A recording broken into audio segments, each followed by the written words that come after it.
गगन जी। राधे राधे श्री हरिवंश। राधे राधे महाराज जी। महाराज जी, मैं बहुत वर्षों से आपके दर्शन अभिलाषी हूँ, किंतु मेरी पत्नी को डर रहता था कि मैं गृहस्थ छोड़ दूंगा। आज उसके साथ आपके दर्शन का सौभाग्य प्राप्त हुआ। गृहस्थ जीवन का महाराज जी क्या नियम है? क्या नहीं, मैं बच्चों के गृहस्थ विवाह के उपरांत? छोड़ना जरूरी नहीं है। गृहस्थ छोड़ना जरूरी नहीं, लेकिन गृहस्थ में फंसे रहना ठीक नहीं। उसी में रह करके ऐसे रहो जैसे जल में कमल का फूल रहे। महाराज जी, बहुत माया है गृहस्थ में रहने की ना। दुनिया के साथ व्यवहार करने में बहुत ही ऐसी चीजें आपको घिरती हैं, तो आप वो पूरी तरह से विरक्ति का नहीं कर पाते। नहीं, देखो विरक्ति, देखो बच्चा, विरक्ति का मतलब भाव से है। शरीर से तो ठीक ही है। शरीर से देखो तो तुमसे ज्यादा हम गृहस्थ हैं। तुम्हारे घर में कितने लोग हैं? 4 हमें माता पिता साथ में हैं। तो 5-7 लोग होंगे, 500 लोग हैं। हमारे 500 जवान बच्चे हैं। कितना बड़ा हमारा परिवार है। आप हमारे परिवार के नहीं हो क्या? सोचो, पूरा विश्व परिवार। उदार चरिता नाम वसुधैव कुटुंबकम। हम तुमसे बात कर रहे हैं, कोई पड़ोसी की तरह थोड़ी बात कर रहे हैं। हम बात कर रहे हैं अपनी आत्मा की तरह। आप हमारे हो बस। अब हमारा कोई नहीं है। ईमानदारी से पूछो तो हमारा कोई नहीं है और कुछ नहीं है। भगवान के सिवा कुछ नहीं हमारे हृदय में। वो एक्सरा तो है नहीं कि हम तुम्हें दिखा दें। इतना सब होने पर भी कुछ नहीं है। हम वैसे ही अकिंचन, गरीब, वैसे ही अकेले, केवल एकमात्र भगवान से। वही बात आप गृहस्थी में कर सकते हो। अच्छा, आप कितना मिलते होगे? यहां लाखों से मिलना होता है, लाखों से मिलना होता है। हम क्यों आनंदित हैं? क्योंकि हम आपको पुरुष नहीं देख रहे, हम आप में भगवान देख रहे हैं। मेरे भगवान इस रूप में आए हैं, तो आप बात करोगे तो मुझे आनंद मिले। मैं अपने भगवान से बात कर रहा हूँ, इंसान से नहीं बात कर रहा हूँ। मेरे भगवान प्रश्न कर रहे हैं और यहाँ से बैठकर उत्तर दिलवा रहे हैं, मुझे कोई परेशानी नहीं। वही बात आप कर सकते हो। नाथ सकल संपदा तुम्हारी, मैं सेवक समेत सुत नारी। ये सब प्रभु, सब में प्रभु है। सब कुछ प्रभु का, सब में प्रभु। अभी समस्या का समाधान। महाराज जी, परिवार का विवाह आदि और जिम्मेदारियों को पूरा करने के बाद क्या मैं घर गृहस्थी से विरक्ति लेके? हम कह रहे हैं घर गृहस्थी से विरक्ति लेके जाओगे कहाँ में? वो स्थान बताओ, कहाँ जाओगे? मतलब मैं अकेला कहीं पर अगर वृंदावन धाम आप मिलता है। परमार्थ से भी मारे जाओगे और व्यवहार से भी मारे जाओगे। राक्षसी बुद्धि के लोगों की बहुत बढ़ोतरी हो गई है। आप सोचो कि अकेले हम भ्रमण कर लें तो मार डालेंगे लोग। अगर गांव के लोग न दौड़ते तो मार डालते उन महात्माओं को, और मार ही डाला। वो कौन सा पीछे था, दो पालघर मार डाला। तो आजकल बाबागिरी जानते हो, बिल्कुल नहीं रह गई कि भिक्षा की झोली टांगो, कमंडल लो और गांव में चले जाओ। कह देंगे बच्चा चोर, और सब घेर के मार डालेंगे। तो हमें लगता है कि घर बहुत बढ़िया है।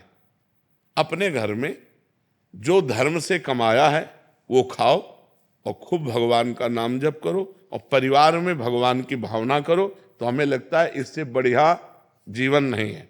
कहीं भी जाओगे तो तुम्हें कमरा चाहिए, बाहर नहीं सो सकते हो। देखो, शरीर को व्यवस्थाएं चाहिए। जब ये बड़ी बड़ी बिल्डिंगें नहीं थी, इसी वृंदावन में हम कह रहे हैं, तो हवा ऐसी चलती थी कि 10-11 बजे के बाद कूलर पंखा की जरूरत नहीं रहती थी, आराम से सो जाओ। अब आप सो नहीं सकते, इतनी ऊंची ऊंची बिल्डिंगें हैं कि हवा नहीं मिल रही नीचे। तो आपको कूलर पंखा चाहिए, आपको कमरा चाहिए। आप बाहर कहीं शौच नहीं हो सकते, आपको लेटरिन बाथरूम चाहिए।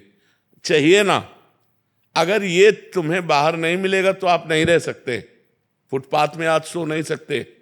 आप वृक्ष के नीचे, वृक्ष नहीं रह जा रहे हैं, लोग कटवाए डाल रहे हैं, मंदिर में नहीं सो सकते। ऐसे कोई आपको बैठने नहीं देगा। बड़ा समय विचित्र। पानी नहीं पी सकते, न कुआं है, न सरोवर है, न नदी का पीने लायक है। समय देखिए। तो भी भाई, घर में फिल्टर लगा है, घर में तुम्हारे कमरा है, लेटरिन बाथरूम, वहीं रहिए और खूब राधा राधा कहिए, और वहां रहकर कैसे भगवत प्राप्ति की जाए ये कला सीखिए। कहीं जाने की जरूरत नहीं। धर्म पूर्वक अपनी कमाई का खाओ और राधा राधा रटो, और पत्नी में, पुत्र में, परिवार में, सब में भगवान को देखो। हमारे भगवान इस रूप में। कहीं जाने की जरूरत नहीं, कहीं भागने की जरूरत। कहाँ भाग के जाओगे? हमें बताओ कि अमुक जंगल में हम जाएंगे और वहां रह लेंगे। पानी नहीं मिलेगा, हैंडपैप नहीं रह गए, कुआं नहीं रह गए, सरोवरों का पीने लायक है नहीं, नदियों का पीने लायक है नहीं, कहाँ पानी पियोगे।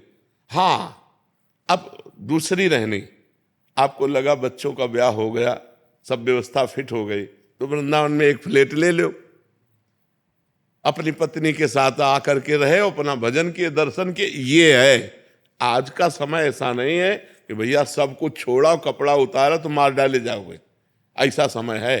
किसी गांव में जाओगे, कोई आजकल संतों के लिए नहीं तो पहले संतों की मंडलियां घूमती थी, अगर घूमेंगे तो मार डाले जाएंगे। समय ऐसा है ना कि लोग शराब पिए हैं, गंदे बातें मन में छाई हुई, तो संतों के प्रति भावनाएं नहीं है।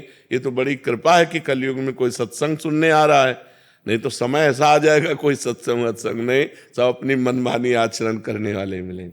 ठीक है ना। हाँ, कभी हम बहुत हित की बात इसीलिए खोल के आपको बताए, अब समय नहीं रह गया है। ऐसा ऐसा फैक्ट्रियों का गिर रहा है कि आप 2-4 दिन में आप बीमार हो जाएंगे, आप यमुना जल नहीं पी सकते। व्यवस्था से जीना पड़ेगा। तो वही भगवान ने, तुमने जीवन भर मेहनत की है तो तुम्हारी घर की व्यवस्था हुई, तो अपनी व्यवस्था में जियो ना।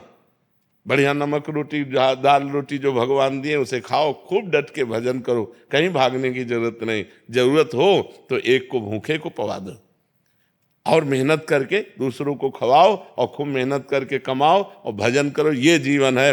कलिकाल में ऐसा जीवन नहीं रह गया कि अब लंगोटी लगाएं और हम कहीं घूमे नहीं। अपनी पत्नी में, अपने पुत्र में, अपने परिवार में भगवान को देखो, उनकी भावना में अपनी भावना केवल बदल लो, सब कुछ भगवान का है और मैं भी भगवान का हूं। इससे बढ़िया संन्यास नहीं है। सबसे बढ़िया संन्यास सब कुछ हो। हमें क्यों नहीं सताता कि मैं बंध गया? क्योंकि ये श्री जी का है, ये श्री जी का है।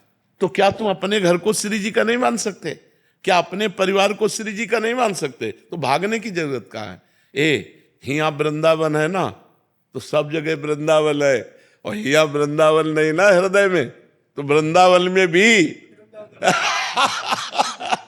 क्योंकि वो प्रपंच छाया हुआ है ना। बात सुधारनी यहां है, कहीं भाग के नहीं जाना। बात सुधारनी जहां हो वहीं रहकर सुधार लो, वहीं रहकर सुधार लो। बहुत सुंदर हम आपको बात अंदर की बता रहे हैं, सबको बता रहे, कहीं भागने की जरूरत नहीं। जहां हो वहीं रहते हुए भगवान का नाम जप करो, अपने परिवार को प्यार करो। भागना नहीं परिवार से, और प्यार करो, पर उनमें भगवान को देखकर। देखो, जिस दिन भगवान चले जाएंगे उस दिन पत्नी के शरीर को आप 1 घंटे नहीं रख सकते, उस दिन पति के शरीर को 1 घंटे नहीं रख सकते। तो सब में भगवान है। मत्ता परतरम नान्यत किंचिदस्ति धनंजय, मेरे सिवा है धनंजय कुछ नहीं है। तो हम कह रहे हैं उन्हीं को प्यार करो ना। पत्नी को देखो, हे नाथ आप इस रूप में आए हो। पुत्र को देखो, हे भगवान इस रूप में आए हो। कहीं भागने की जरूरत नहीं है। चराचर जगत को भगवान के रूप में देख लो, सिद्ध पुरुष हो गए।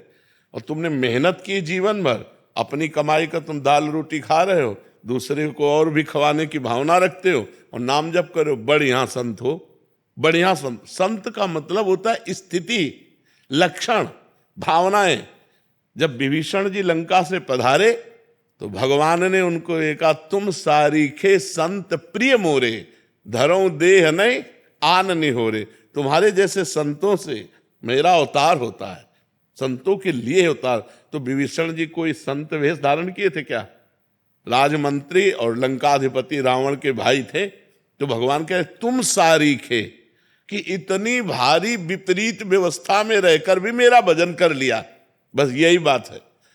घर गृहस्थी में बड़ी विपरीतता है, रिश्तेदार नातेदार, ये कार्य वो कार्य, इतना करते हुए भी भजन कर लिया, ये बहुत बड़ी बात है। घर गृहस्थी में अगर भजन करते हो तो बहुत बड़े संत हो। छोड़ करके एकांत में बैठकर हम माला घुमा रहे हो, संसार का चिंतन हो रहा है, और तुम संसार में रह करके फावड़ा चला रहे हो और राम राम कह रहे हो, इससे बढ़कर साधुता नहीं। तो कह दो फिर आप बाबा जी क्यों बन गए? जैसे प्रश्न होता है ना, ये हमारे भाग्य में लिखा था, ये हमारे भाग्य में लिखा है, और ये हम आज समझ पाए हैं, तभी तुमको उपदेश करके भगवत प्राप्ति का मार्ग दे रहे हैं कि जरूरी बाबा जी बनना नहीं है, जरूरी भगवान का होना जरूरी है, भगवान का भजन करना जरूरी, भाव बनाना जरूरी है। इसलिए खूब नाम जप करो।